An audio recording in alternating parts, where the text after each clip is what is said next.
Hello बच्चों, कैसे हैं आप लोग। आज मैं बहुत दिनों बाद आप लोगों के लिए एक वीडियो लेकर आई हूँ। कक्षा 8 मधुबन सरल हिंदी पाठमाला। पाठ का नाम है तमिल के संत कवि। हम सीधे और कुछ बात ना करके पाठ को शुरू करते हैं, चैप्टर को शुरू करते हैं। तो तमिल के संत कवि। मुझे तमिलनाडु में शिक्षकों की एक कॉन्फ्रेंस में भाग लेने के लिए तिरुवेल्ली जाने का अवसर मिला।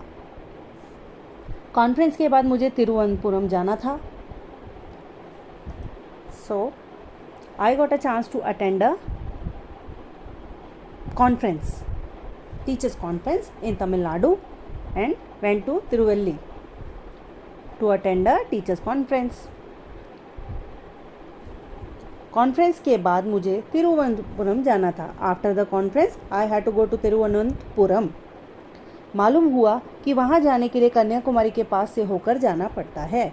It was learn that to go to there one has to pass through Kanyakumari. मैंने कन्याकुमारी रुकने का कार्यक्रम बना लिया। I plan to go to Kanyakumari. Kanyakumari में होटल में पहुंचते ही बड़ी निराशा हुई, क्योंकि वहां से समुद्र तट की झलक तो दूर, लहरों की आवाज़ तक सुनाई नहीं दे रही थी। As soon as I reach the hotel in Kanyakumari, it was very disappointed because from there I could not even see the glimpse of the beach और even hear the sound of the waves. मुझे उदास देख आयोजकों ने तुरंत इधर उधर phone द्वारा संपर्क किया, तो रहने के लिए बहुत अच्छी व्यवस्था हो गई। कमरे की एक दीवार पूरी शीशे की थी। उत्सुकता से झांका तो दूर जहाज़ों की रोशनियां दिखाई दी। Seeing me sad, the organizers immediately contacted me here and there, and very good arrangements were made for my stay. One wall of the room was covered by the glass. It's completely covered by the glass. उत्सुकता से झांका तो दूर जहाज़ों की रोशनियाँ दिखाई दी। रोशनियाँ, बहुत सारी रोशनियाँ दिखाई दी। तो after some time, if you blow with curiosity, you can see the lights of the ships in the distance. शेष सब कुछ अंधकार में डूबा था। हाँ, ठाटे मारती समुद्र की ऊंची लहरें किनारे से टकरा रही थी। नाविकों और मछुआरों के घर भी समुद्र तट के पास थे। Everything else was in darkness. Yes, the high waves of the Indian Ocean were hitting in the shore. There were also sailors and fishermen near the beach. मैं थकी हुई थी। सुबह 4 बजे उठकर सूर्योदय के दर्शन भी करने थे, इसलिए तुरंत सो गई। I was tired. Then I had to wake up at 4 in the morning to see the sunrise. So I went to sleep immediately. सूर्योदय के उस अद्भुत नैसर्गिक दृश्य को देखने यात्री प्रभात काल में ही नौका विहार करते हुए समुद्र पर पड़ती बाल किरणों का आनंद लेते हैं। To see the amazing natural view of sunrise, travelers go boating in the early morning and enjoy the golden rays falling on the sea. मैंने अपने कमरे से ही बाल सूर्य के दर्शन करना उचित समझा और बस टकटकी लगाए उस अलौकिक दृश्य को देखती ही रही। I thought appropriate to have darshan of Bal Surya from my room and just kept staring at the supernatural scene. एक क्षण के लिए दृष्टि हटाई तो समुद्र के भीतर एक विशालकाय प्रतिमा को विराजमान पाया। विवेकानंद तो है नहीं, फिर ये किसकी प्रतिमा है? अपनी अज्ञानता के कारण मैं ये नहीं जानती थी कि विवेकानंद रॉक, जो प्रस्तर शिला है, के अतिरिक्त भी कुछ दिखाई पड़ता समुद्र में। Looking for a moment, I saw a huge statue sitting inside the sea. Vivekanand is not there. Then whose statue is this? Due to my ignorance, I did not know that apart from Vivekanand rock, something else is visible in the sea. जब मुझे यह मालूम हुआ कि तमिल भाषा के सुप्रसिद्ध कवि तिरुवल्लुवर की प्रस्तर प्रतिमा ही समुद्र के वक्षस्थल पर विराज रही है, तो मैं चकित रह गया और बचपन में पढ़ा तिरुवल्लुवर से संबंधित एक प्रसंग अनायास ही मुझे याद आ गया। When I came to know that the stone statue of the famous Tamil poet Tiruvulluvar is sitting on the breast of the sea. She was astonished and suddenly remembered an incident related to Tiruvulluvar from his childhood. Shri Thiruvalluvar जब भोजन करने आसन पर बैठते तो एक कटोरी में साफ पानी और सुई लेकर बैठते। पत्नी पहले आसन बिछाती, फिर कटोरी और सुई रखती, उसके बाद ही भोजन की थाली लगाती। Whenever Sri Tiruvallur would sit on his seat to eat, he would sit with a bowl of clean water and a needle. The wife would first spread the seat, then place the bowl and needle, and only then bring the food plate. मृत्यु सैया पर पड़ी पत्नी वासुकी के प्रश्न के उत्तर में उन्होंने कहा था, भाग्यवान, मैं अन्न को ईश्वर मानता हूँ। मेरी गलती से अन्न का जो दाना धरती पर गिरता है उसे सुई से उठाकर मैं कटोरी में धोता हूँ, फिर खा लेता हूँ। आप तो ऐसी सावधानी से भोजन परोसती थी कि कभी कटोरी सुई का प्रयोग करने का अवसर ही नहीं आया। In response to the question of Vasuki, his wife lying on her deathbed, he said, "Fortunate, I considered food as God.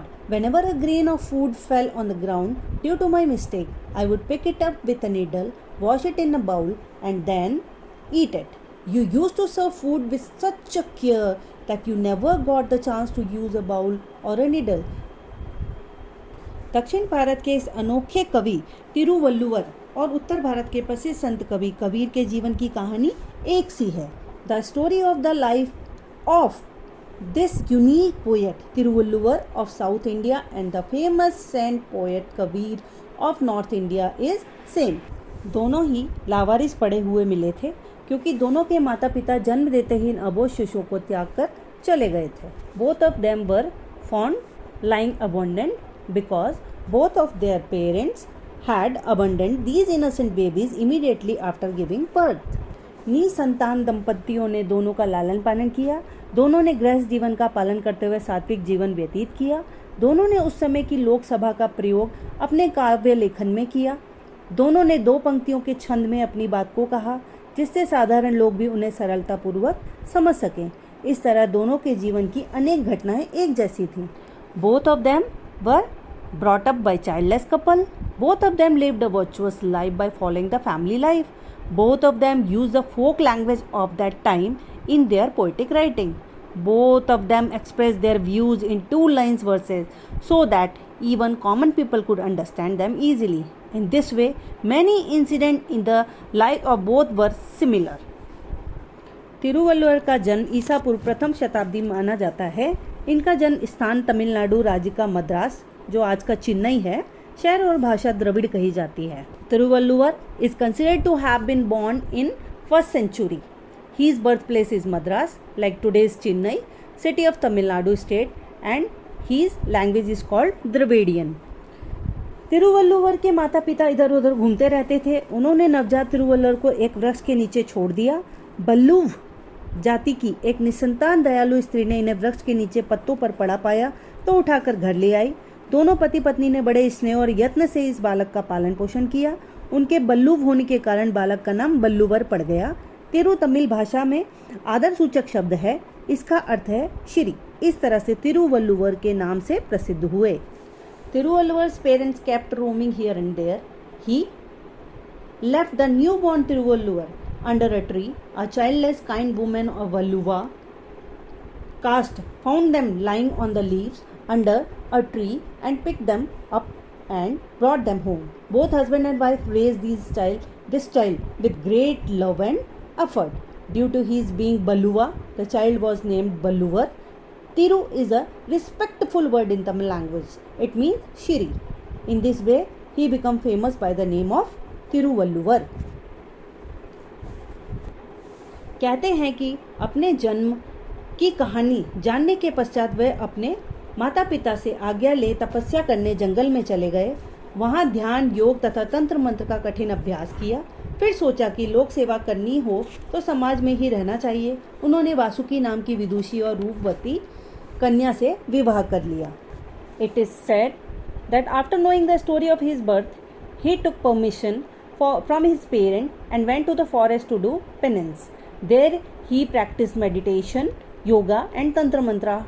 It's very hard. Okay, then I thought that if I want to do public service, I should stay in the society.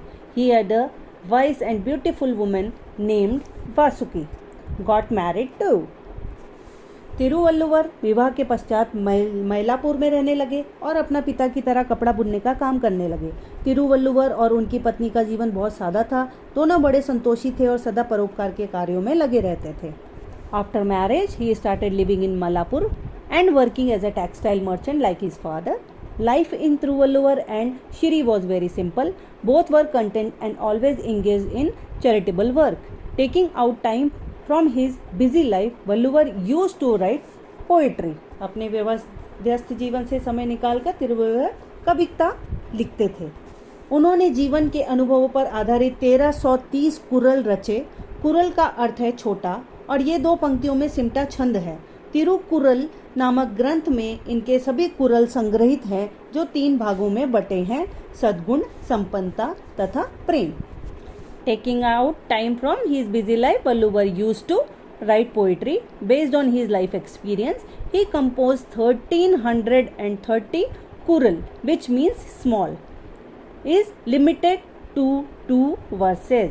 In Tirukural, all his kural collected songs are in 3 parts: prosperity, good qualities and love. परंतु तिरुवल्लुवर के कुरलों में सामाजिक कुरीतियों तथा मानव स्वभाव की अनेक दुर्बलताओं का भी वर्णन आता है.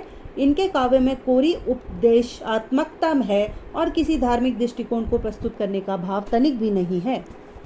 But in Tiruvallur there is also mention of social evils and many evils of his nature.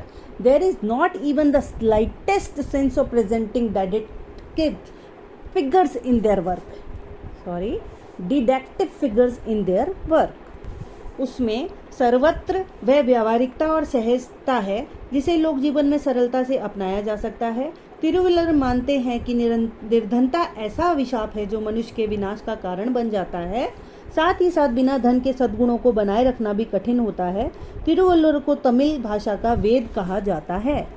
Everything he says in it can be easily adapted in everyday life.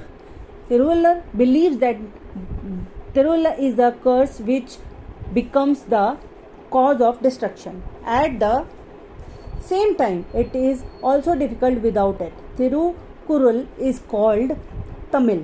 On each side we find a message. Kabir की साखियों की तरह तमिलनाडु में कुरल गाए जाते थे. कुरल शिक्षा पद रचनाएं हैं. इसके प्रत्येक पद में संदेश निहित रहता है. कन्याकुमारी में तिरुवल्लुवर की 133 फुट ऊंची विशाल प्रस्तर प्रतिमा है जिसमें उनकी पहली 3 उंगलियां दिखाई देती हैं. इन 3 उंगलियों से उनके कुरलों के 3 प्रकरणों का संकेत मिलता है. प्रतिमा एक ही शिला से तराश कर बनाई गई है. भारत के दक्षिण छोर पर अरब सागर, हिंद महासागर तथा बंगाल की खाड़ी के संगम स्थल पर इस विराट प्रतिमा को स्थापित किया गया है. प्रतिमा के आसपास विश्राम स्थली बनी है जहां से तीनों समुद्रों का विहंगम दृश्य देखा जा सकता है. Kural are educational compositions. In turn the 133 feet high huge stone pillars of Billur are visible. The statues of his kurals from these 3 streets have been made by the same Sia.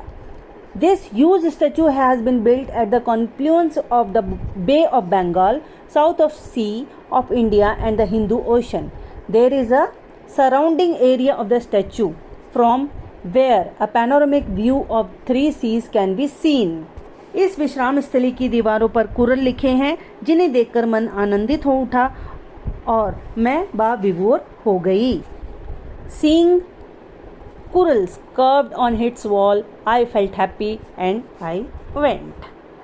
अगर आपको पाठ अच्छे से समझ में आते हैं, you easily understand the chapters, then please share and subscribe my channel. Bye bye बच्चों.